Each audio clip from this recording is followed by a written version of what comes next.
What's up, guys? Static in the Attic. Sorry to bother you with all of these videos lately, but I'll burn out soon. So I was out hiking last weekend right around here, so I'm going to leave all this confidential, let's say. And I came across one of the most interesting geological sites that I've ever seen in my life.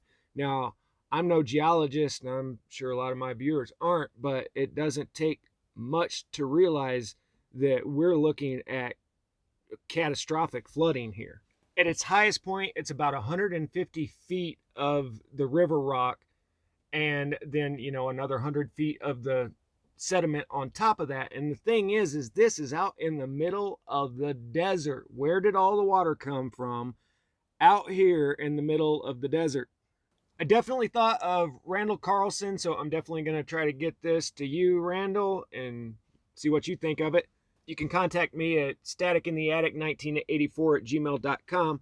Anybody that doesn't know Randall Carlson, he's got the Randall Carlson channel and Geocosmic Rex, and he doesn't know me, but we're in agreement about the petroglyphs being of cosmic events, and mythology comes from our ancestors witnessing these events. He has a video where he is saying that this Tammany Bar is the most interesting rock outcropping he has ever seen, and I agree. I figure he'll really want to see this one that I've got. Let me explain what's going on here for everybody. This is the Snake River, Oregon, I'm assuming, and this is the leftover evidence of a couple of huge floods, the Missoula flood and the Bonneville flood, and they kind of met up here. You can watch his video for the full explanation. But the lower layer is gravel washed in from Utah and South Idaho, and then the silts on top are a backflood coming out of Montana, Washington, and Canada. So we are talking a enormous area of flooding that he is referring to here. I kind of wish I had done something a little better for a size reference. I just threw my backpack down, standing right there under it, and like I said, at the highest point, this is about 150 feet tall.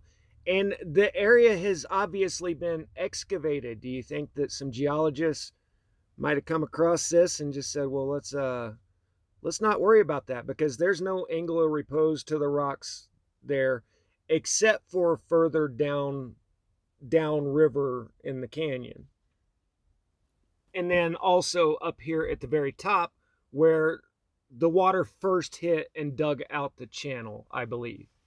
Now, I'm definitely no geologist, and Randall will probably get a good laugh out of my breakdown on this, but to me, this isn't exactly rocket science. Here is looking down on where I was just standing, and then let's zoom out a little bit further, and then let's look up on top, and let's see if anything there looks like it might have been a big lake of water that might have poured out down into there.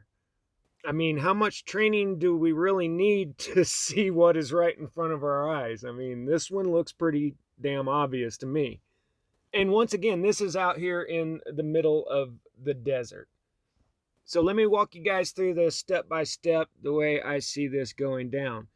That lake is about 4 miles end to end right there. I think it probably was dammed up by a range there, probably a little bit closer. I have a couple theories on what the cause of the dam release was. So we'll just start with either impact event, cosmic impact, or a major earthquake. When the dam released, the initial flood of water would have came down pretty hard right where the dots are, indicating the splashing water coming up. Because when you look right there, you see that's where the initial force of the water hit and dug down into the ground, digging a new canyon. So when you're looking at it from inside, just imagine a giant wall of water a couple 100 feet tall crashing down all at once and digging out the ground.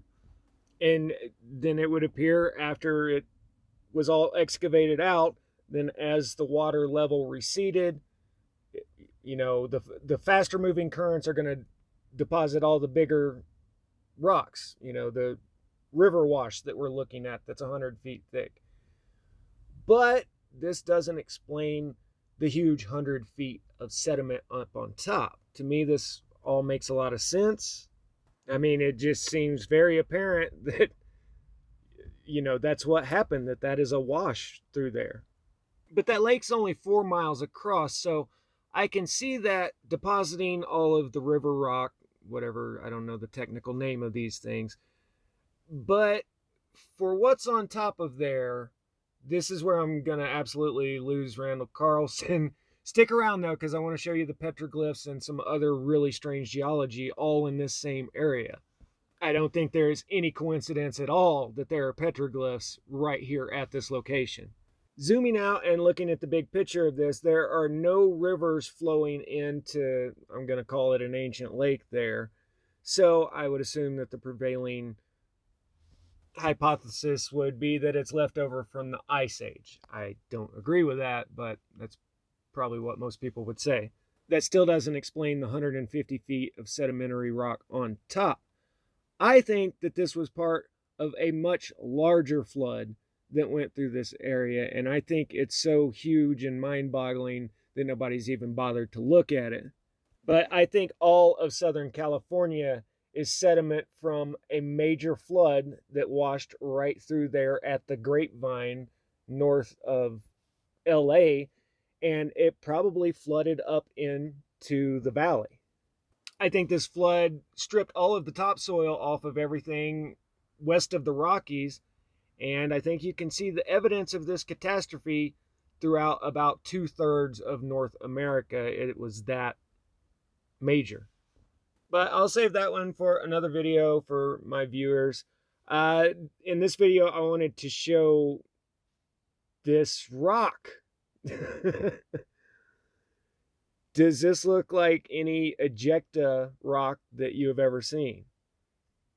To me, this looks like the rock was heated from an external source that melted about half of it and only singed the exterior casing, probably changed the whole structure of the rock.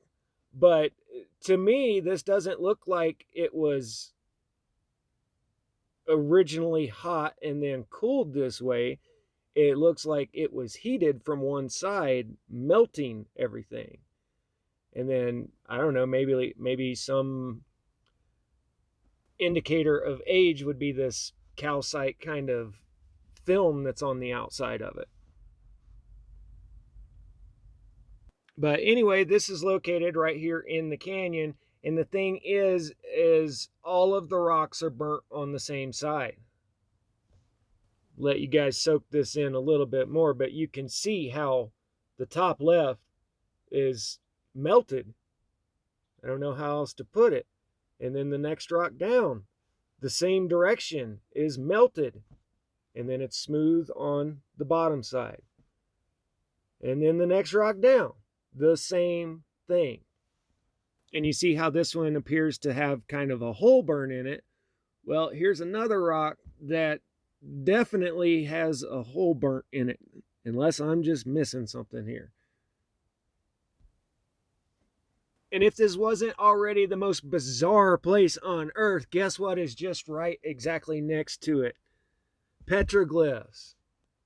Now, what I've got pictured in my head, I don't see how anybody would have survived it within a few thousand miles unless they were just extremely lucky. But when I see petroglyphs like this, I'm wondering if they're not saying that a new mountain formed right there. Petroglyphs like this, the water dragon, the shape-shifting dragon in the sky, pretty universal, I think. Read you guys a little bit of this. Seraphim in the original Hebrew and Greek literally means fiery serpent. And then Jewish rabbis translated the word seraphim to dracones, identifying dragons as heavenly creatures whose job was to consume the wicked. In church-sanctioned medieval art, seraphim were depicted as winged dragons.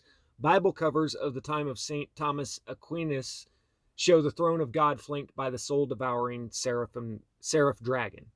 So there are ties to this in the Abrahamic religions, in every single mythology around the world. And if anybody's new to my channel and they think I was kidding about saying that the mountains rose up all at once, There's many mythologies out there saying that the mountains formed overnight. I'll read you a little piece here in a minute. Randall Carlson, if you get this and you want to go check that site out, hit me up, man. staticintheattic1984@gmail.com.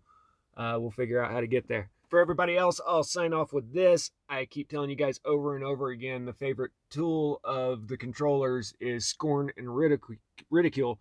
So Chicken Little with his dunce hat on, screaming, "The sky is falling, the sky is falling." Absolutely ridiculous, right? I mean, where did they even come up with this idea? Okay, so I want everybody to imagine all of these squiggly lines up in the sky over your head. And let me read you this from the Chirote of South America. The sky began to lower and the earth was sinking. Soon there was a sound coming from the earth. It was about to sink. The man heard sounds from above as well, and all the animals began to fall. The sounds from above meant that the sky was about to come down. When it dawned, the man went out and saw that everything was reduced to savanna. There were no trees. The rest of the people were nowhere to be seen. The Makovi in Argentina have a similar mythology that says, when the sun once fell from the sky, a Makovi was so moved to pity that he devised a way to raise it. He tied it so that it would not fall again. The same accident happened to the sky, but the clever, strong Makovi lifted it with sticks and put it back in its proper place. The sun fell a second time, either because the knots were not tight enough or because they had been weakened by the course of time. Waves of fire spread everywhere, the flames consuming trees, plants, animals, and men. Rivers of fire inundated the surface of the earth. Guys, our ancestors witnessed some events that are just unimaginable to us, and anybody in the past that has tried to shine a light on these has been laughed completely out of academia, which is why I'm perfect for this job, because I don't have a piece of paper one saying that I have to play by their rules. But this is the truth. This is why we don't know our past. Like Graham Hancock says, we're a species with amnesia. Like the Egyptians told Solon, "Oh, Solon, you Hellenes, your records are like the tales of children. You only remember one deluge." And there have been many. Cultures around the world remember these events of our past, but mainstream science says no, anything like that was millions and millions of years ago. What you're looking at right now is called a Intihuatana, and this is from the Incans in Peru. Now, mainstream tells us that this is associated with an astronomic clock or calendar. But in the Quechua language of the Incans, Intihuatana is literally an instrument or place to tie up the sun, often expressed in English as the hitching post of the sun. Truth. Static out.